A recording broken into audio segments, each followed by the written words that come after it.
These are some knee-slapping page-turners. Welcome to MsMojo, and today we're counting down our picks for the top 10 comedy books of the 2010s.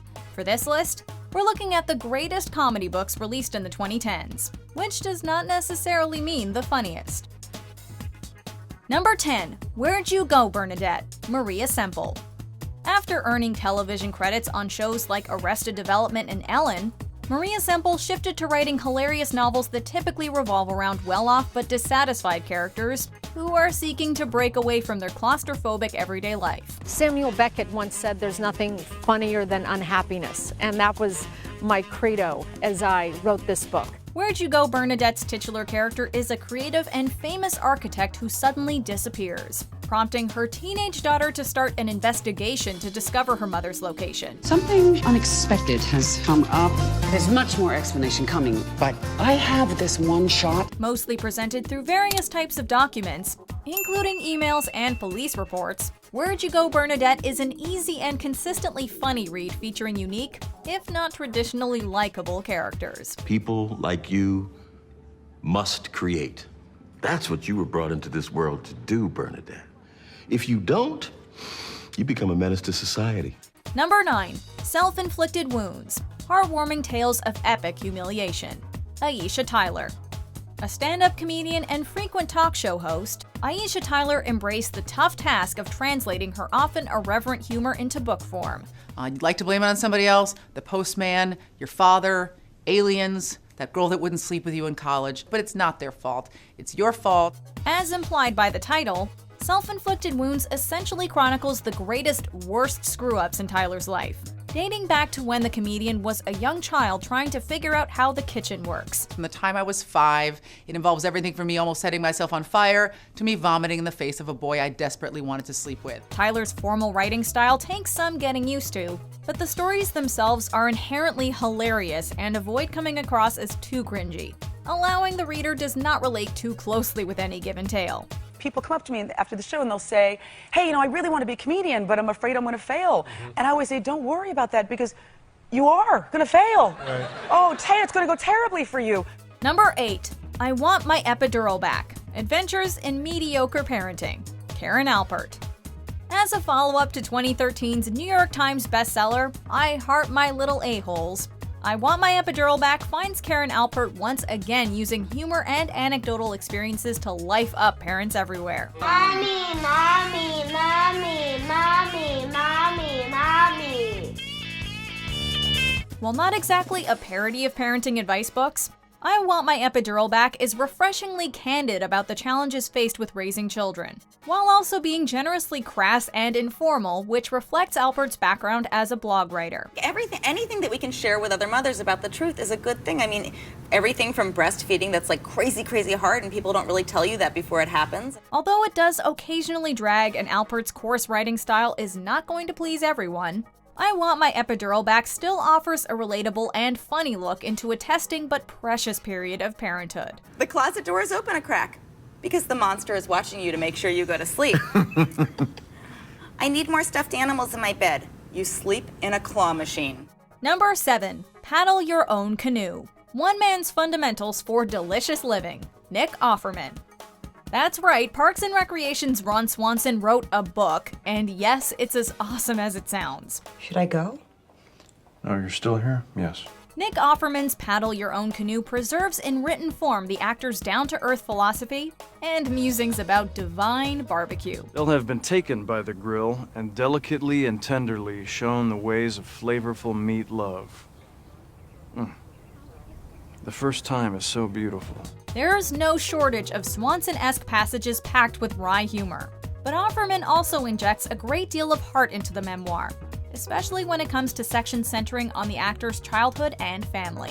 While a fine read, the audiobook narrated by Offerman is easily the best way to experience Paddle Your Own Canoe. So the salient question was, who makes the funny face of getting hit on the head with a home run ball the best?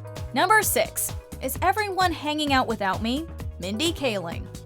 Celebrity memoirs are quite common, and some of the best examples shatter the Hollywood barrier separating the creator and the reader. Well, if it's good enough for Mark Wahlberg, I guess it's good enough for America. A collection of essays, Mindy Kaling's 2011 book takes a conversational look at a myriad of diverse topics, ranging from list-based pieces about the responsibilities of being a best friend to one-night stands and babysitting.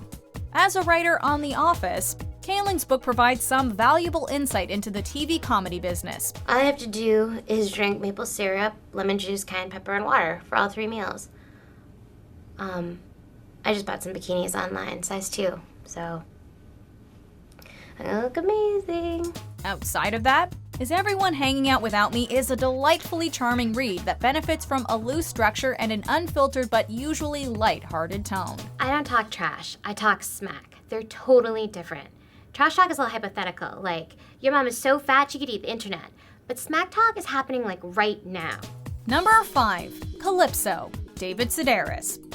Ever since Barrel Fever was published in 1994, David Sedaris has been one of comedy's most distinguished and unique voices. Because that you write about personal things and because you narrate a lot of you read a lot of your work, so I feel as though people might feel like they know you even more. Autobiographical, but not necessarily 100% true, Sedaris' collection of dry and observant essays have always touched upon the author's family life. But 2018's Calypso is noticeably more somber than most. Because usually people, in order to do what you're doing, have had to have committed a crime. Right. No, a lot of people think that I'm a felon, and that's not to say the book isn't funny, as Sedaris' splendid writing remains as witty as ever. But Calypso tackles subjects like suicide and depression with a frankness that's not always veiled by humor. Sedaris is one of the best writers in the business, even when he isn't trying to be funny. And I thought, I bet a turtle would want to eat my tumor. So I went to a surgeon on the coast, and he said, yeah, I can cut it out. I said, great, because I want to feed it to a snapping turtle. And he said... Number 4. Crazy Rich Asians, Kevin Kwan. Expertly adapted into a movie in 2018, Crazy Rich Asians delivers exactly what the title promises. We were inspired by the Hall of Mueller in Versailles. And Donald Trump's bathroom. Really? Yeah. Taking place largely in Singapore, Kevin Kwan's book revels in the lives of the absurdly wealthy, as Nick Young, the heir to a huge fortune, introduces his innocent girlfriend Rachel to his hilariously judgmental family. Self-made woman. She must be so proud of you. With multiple points of view loosely tied together by a passable romance, Crazy Rich Asians is at its best and funniest when detailing the ludicrous practices that would seem absurd to everyone who does not have enough money to make Scrooge McDuck jealous. Why would they want to buy a rare Cambodian gong? Because they can. Number 3. Yes Please, Amy Poehler. Adored for her hilarious Saturday Night Live sketches and the lovable Leslie Knope on Parks and Recreation, Amy Poehler adapted her warm brand of humor to the written page to great effect in 2014. There's a term called yes and in improv, which is the idea of like agreeing when you're improvising, and you really can kind of only get to the next place by saying yes. If the preface is anything to go by, Poehler found writing Yes Please to be anything but an enjoyable experience. Luckily, reading the book is a whole lot of fun. And I was really, really pregnant, and I broke out into tears, and John Hamm was hosting, and he came up and put his hands on my shoulders and said, you need to pull it together, because this is a really big day for me. While a predisposition for the comedian's work is advised, Yes Please is nevertheless a pleasant read that provides some insight into Poehler's marriage, divorce, childhood, and career. You're a snoop, and you ransack homes that you visit. I do, yeah. I will look through all of your stuff if I go into your house. Number 2. Bossy Pants, Tina Fey. Arguably setting the modern standard for comedy books penned by celebrities, Bossy Pants is, in many ways, the anti-memoir. You should know that if you see anyone you ever see in a magazine, their clothes are gaping open in the back. Despite spanning most of Tina Fey's life, the book is less of a deep dive into the author's psyche and history, and more of a collection of amusing stories about Saturday Night Live, awkward teenagers, and Amy Poehler's awesomeness. Fey's uncompromising style of humor is not sacrificed in pursuit of normalcy, allowing the comedian's singular voice to shine through regardless of the medium. You say that Alice is the source of many, of Tracy Morgan's lines. Yeah. You actually, your daughter will say something and then you will give it right to Tracy Morgan on the show because it fits his character perfectly. Sure, yeah, especially when she was smaller. Bossy Pants feels like it was written by someone known for sketch comedy. And since that person happens to be Tina Fey, it's also one of the funniest books on the market. Aha, you burnt. Yes Please is chock full of good stuff, but it reads something like a stand-up special, history of Amy Poehler's career, and even a self-help book. Some of these honorable mentions are equal parts funny and insightful, and I've recommended a few of them to my friends to pick up. Hope you like them too.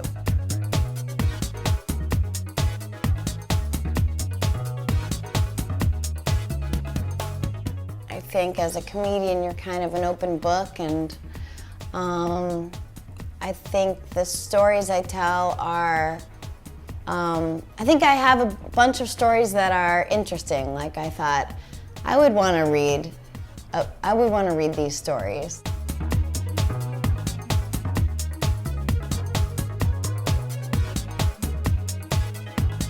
And I had this conversation with my brother, and I was like, I think I was more capable when I was just this kind of scrappy little nobody, and he was like, you're still scrappy, you just get more emails now.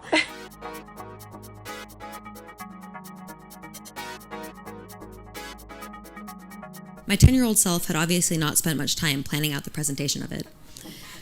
Most likely, I had simply been walking through the kitchen and suddenly realized that it was entirely possible to write a letter to my future self.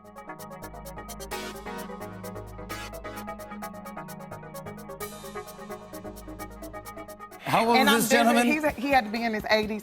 And I'm dancing. He's smiling and everything, and I turn around on him and I'm dancing, and I look at the people's face in front of me, and their faces were going like this, and it went. And I was like, what? And I turned around, and he was on the ground on his back.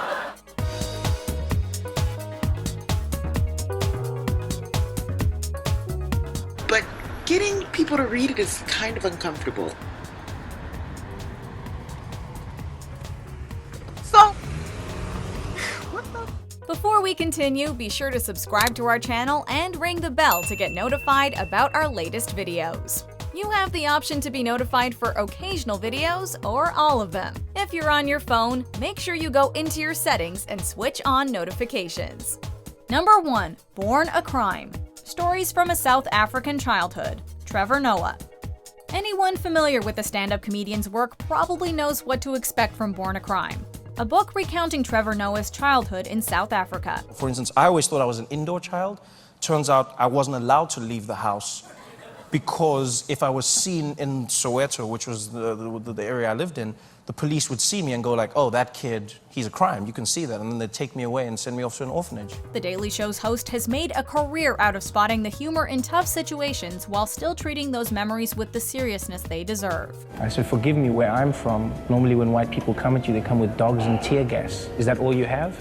Oh my God, that's funny. And the whole crowd turned on him because he was heckling the whole night. So it was, and then it was like, yeah. While the subject matter may not be usual for the comedian, Born a Crime finds Noah at his most revealing, as every anecdote does not need to end with a laugh. Born a Crime is an autobiography that highlights the many different emotions, people, and experiences that shape someone's life, which in this case happens to include quite a bit of humor. Ah, yes, Mom. But the test could be to see if we're willing to accept what has happened and stay at home and praise Jesus for his wisdom. Do you agree with our picks? Check out this other recent clip from MsMojo. And be sure to subscribe and ring the bell to be notified about our latest videos.